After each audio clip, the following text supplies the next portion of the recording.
Un mensaje para hoy. Un mensaje para hoy.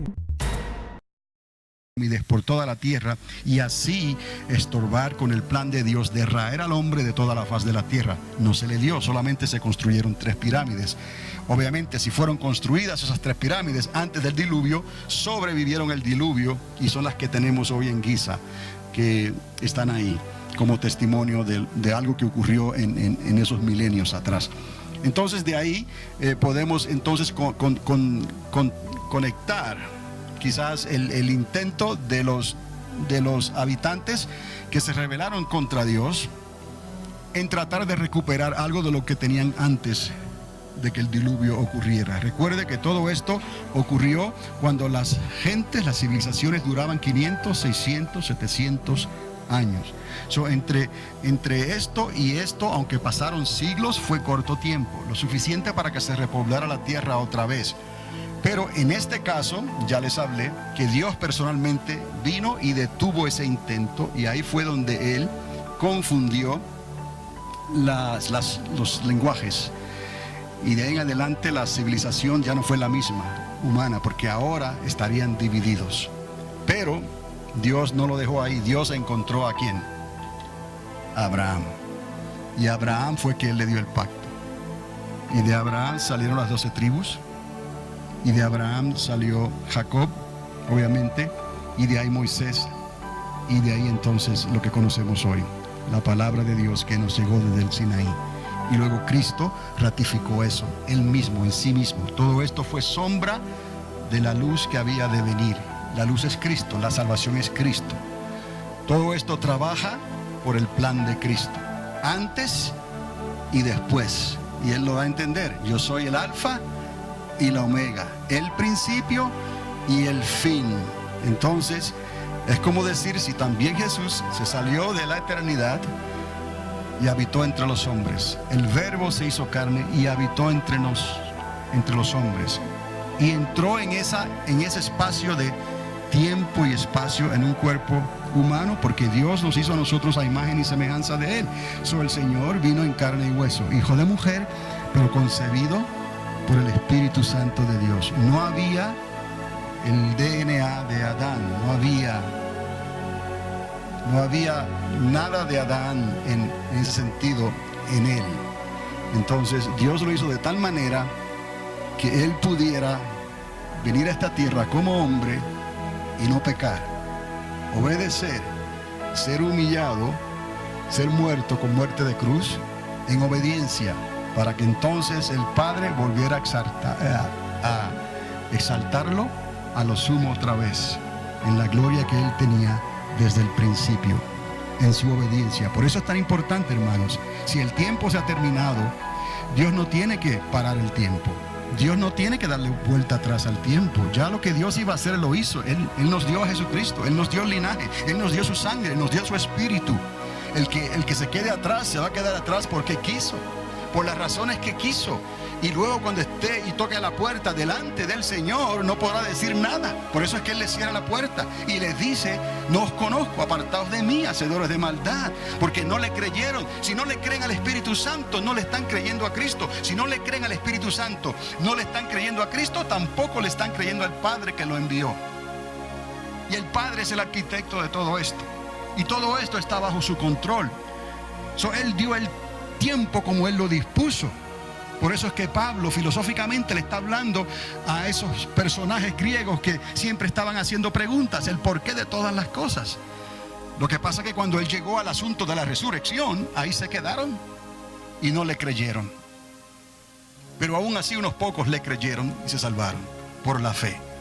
Quiere decir que el plan de Dios siempre trabaja aún para los filósofos, aún para la ciencia, aún para los que dudan de si hay un Dios. Dios no se equivoca.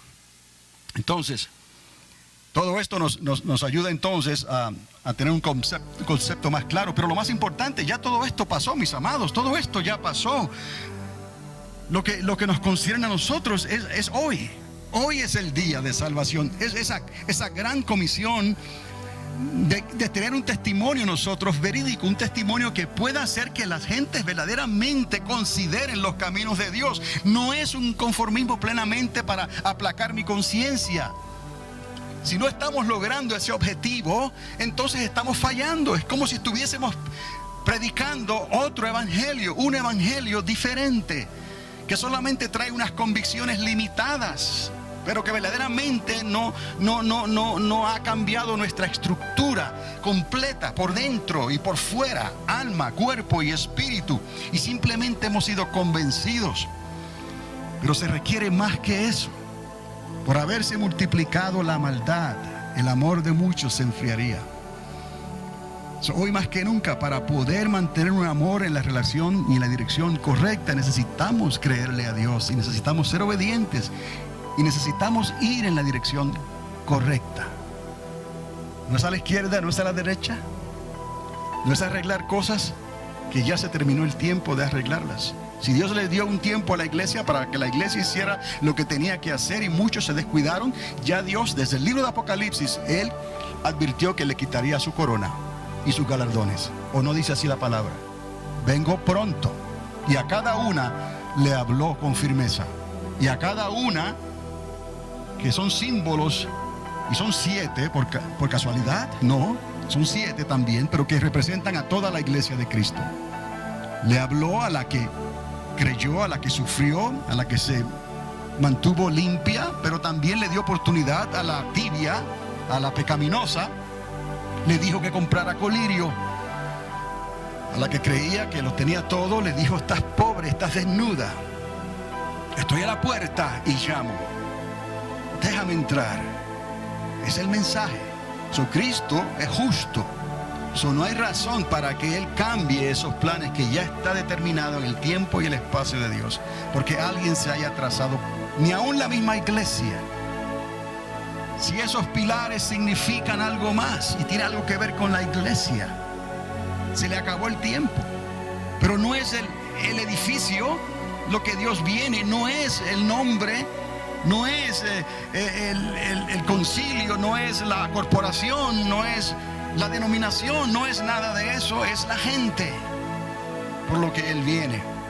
Entonces, si se acabó el tiempo de todas esas cosas o está llegando a su final, tenemos que seguir hacia adelante y no va a haber tiempo de tratar de arreglar esas cosas.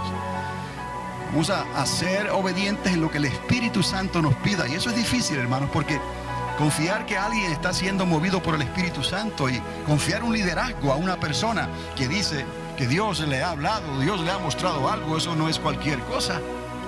No estamos en tiempos de tomar esos riesgos. Tiene que haber algo más, y lo único es que ese mismo Espíritu, ese Espíritu Santo tiene que dar testimonio a mí y a ustedes.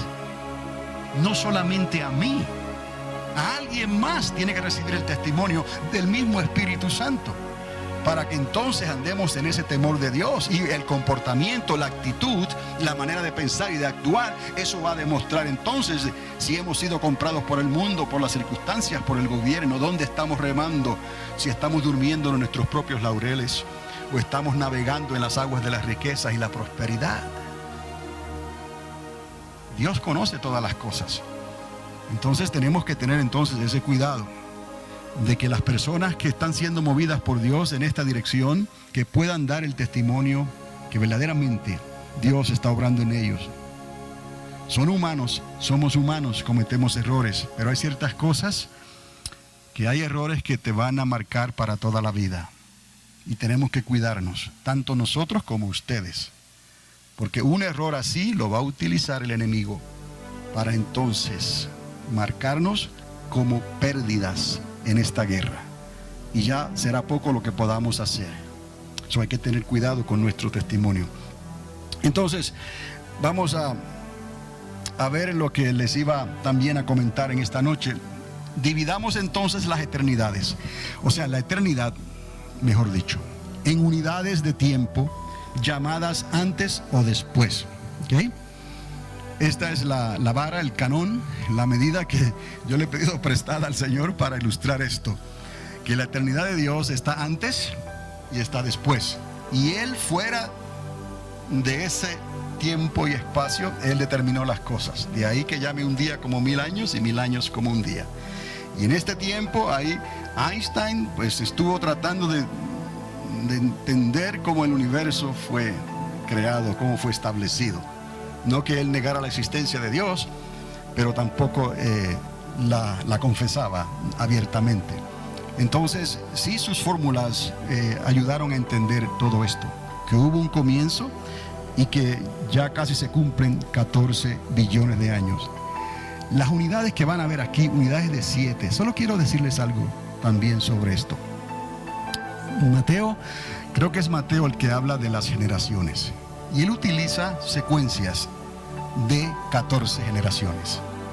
Si usted, cuando comienza a leer el libro de Mateo, estoy seguro que es el Mateo, si no es Lucas, uno de los dos, de Abraham hasta David, 14 generaciones, él comienza a dividir 3 grupos de 14 generaciones. Quiero solamente recordarles que ¿por qué él introduce esto? O sea, ¿quién lleva un conteo de esto?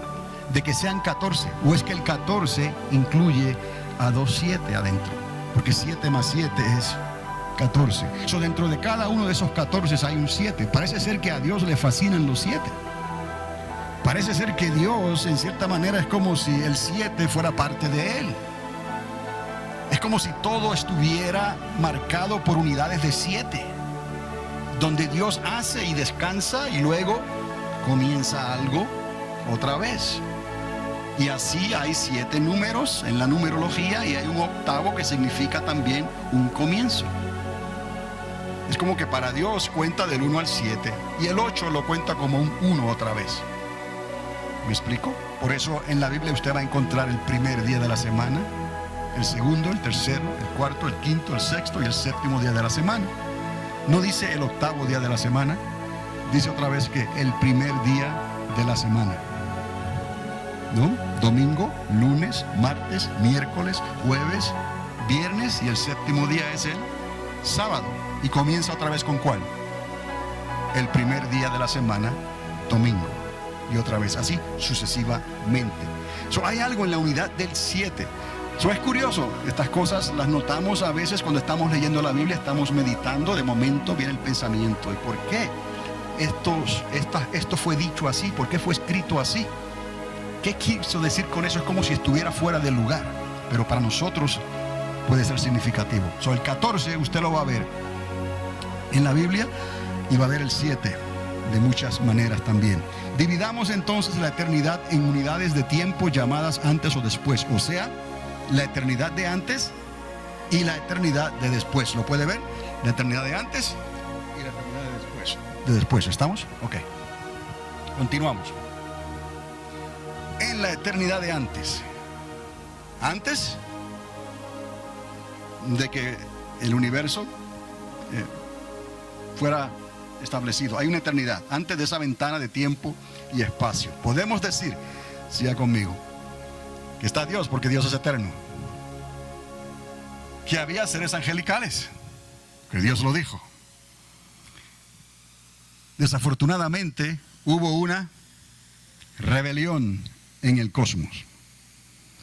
Y había un ángel o un querubín líder llamado Lucifer, que se rebeló contra el arquitecto del universo, contra Dios, y quiso tomar su lugar, su silla.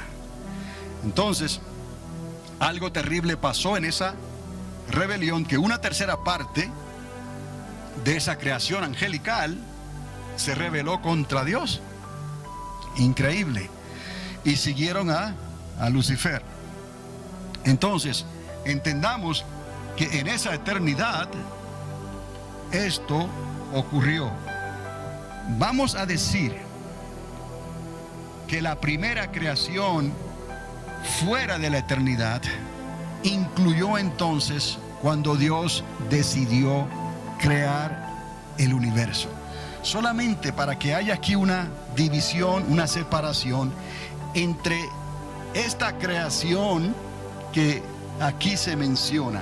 Estamos creyendo, asumiendo, determinando de que solamente Dios, como Dios, es eterno. Dios Padre, Dios Hijo y Dios Espíritu Santo. Y estamos pensando, creyendo, que todo lo demás tuvo entonces una creación. creó los ángeles, los hizo también a los ángeles y hizo al hombre poco menor que los ángeles. ¿Está conmigo? Entonces, de la misma manera que Él creó al hombre, Él también creó ¿qué? Estos seres angelicales. Pero se nos hace difícil conectar esto fuera de la eternidad. En algún punto ocurriría esa creación. ¿Estamos? Pero vamos a decir, con lo que la ciencia ha podido probar, con esos 14 billones de años que han ocurrido desde que el universo comenzó a expandirse, a desarrollarse hasta los días de hoy. Por eso lo he llamado la primera creación fuera de la eternidad. Pero quería aclarar esto, que solamente Dios es eterno como tal, y que todos los demás seres angelicales tuvieron entonces en un momento dado que ser creados por Dios. De otra manera ellos también serían ¿qué? Eternos en ese sentido de la palabra, ¿no? Vamos entonces a decir que la primera creación, porque esto es lo que la ciencia puede comprobar, ¿no? Fue entonces cuando comienza el universo a desarrollarse, a expandirse de una partícula tan diminuta como un granito de comino, o más pequeño que eso. De ahí, de esa partícula, ocurrió una explosión que Dios provocó. De esa explosión, que le llaman en inglés el Big Bang, comenzó entonces a desarrollarse y a formarse y a expandirse el universo como lo conocemos hoy. Y de ahí es que Einstein sacó sus fórmulas, y estos científicos pensaban cómo todo esto sucedió, y lo han tratado ahora de probar, y han probado muchas cosas y han determinado entonces que sí, el universo comenzó, y comenzó hace casi 14. Otra vez el número 14 ahí en esta ecuación. Ahora, eso no es lo único que se ha comprobado. También nuestro sistema solar, nuestra estrella solar, entre los trillones y trillones de estrellas solares que hay en el universo, esa estrella también han podido determinar que nuestro sistema solar tiene una edad, mirando hacia atrás, de unos 4,6 billones de años, o unos 5 billones de años. Entonces, estamos viendo aquí la eternidad de antes. A partir de aquí, de la primera creación, vamos a decir, después de que le dije de esto otro, ¿no?, que esta vara, esta medida, se puede utilizar como referencia. Ahora, en lugar de poner 7,000 años nada más aquí, acomode los 14 billones también. 14 billones desde la explosión que comenzó la expansión del universo, y hacia atrás unos casi 5 billones de años, nuestra estrella, el Sol, y la Tierra se puso en posición de tener agua líquida, de tener una atmósfera, y de entonces de que la vida orgánica como la conocemos hoy pudiera ahí establecerse. Y ahí Dios intercepta en ese momento dado, y Dios introduce otra unidad de 7 días.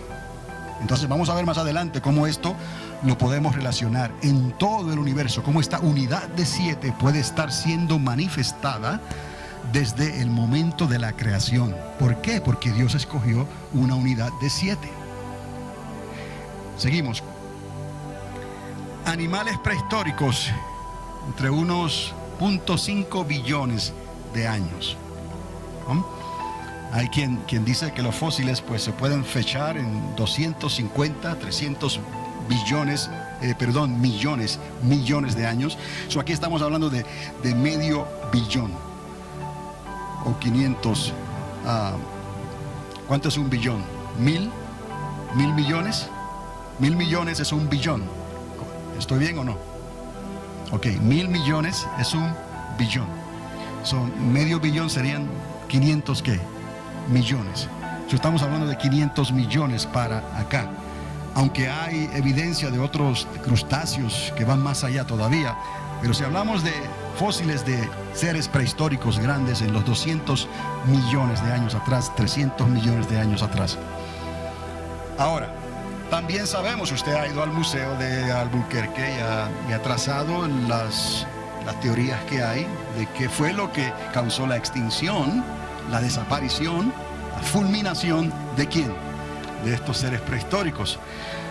Podemos deducir entonces o pensar que tuvo que ocurrir algún tipo de catástrofe global, aunque lo puse con signo de interrogación aquí, ¿no?